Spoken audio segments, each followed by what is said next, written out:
So what I find really interesting about this industry is that what I'm hearing is that collaborations and partnerships are really going to be critical. Yes. And that there's an element of, even when you're designing the hardware, that understanding how that hardware is going to be used is going to have an impact on the actual construction of the hardware. So this is not like a silicone chip where once you make the chip, you toss it over the wall and can be used in multiple different ways. There's I guess the word is refinement that's going to happen based on the use case. And so thinking about, and I sort of go back to the kind of the strength of the New York region, we have deep, obviously, financial services and pharma.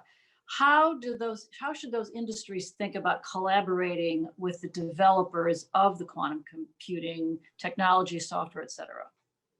So first of all, Maria, you surprised me because you seem to know much more quantum computing than I thought you knew, in fact, initially, because you are absolutely right.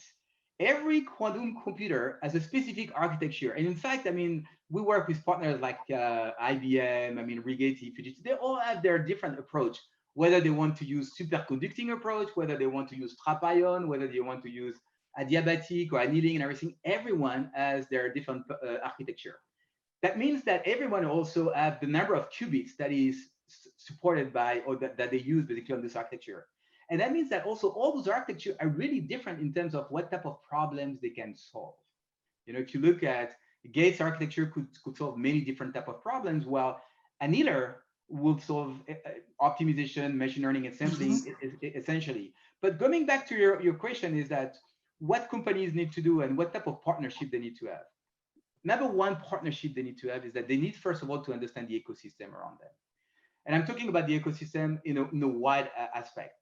First of all, the academies, okay, which university you want to partner with and how you can connect with those data scientists of the future to understand what is quantum computing.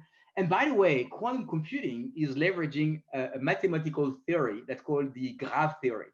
So you need to have guys that are really good at graph theory and take basically a business problem, translate that into graph theory. So you need to work with those people, those scientists in academies, mathematicians as well. Now, the second type of people you need to have is obviously, the people that are building the machine. But, the machine is that it's very important, but I think what's even more important is the software development kit, because you hardly won't touch the machine. What you need to understand is that is this layer, and that's where you need to understand the ecosystem in terms of software and all the partners you want to work with. The IBMs, I talk about 1 qubit, I talk about QCware, and you're going to have more and more. Those are the ones that are going to help you to unveil the capability of this machine.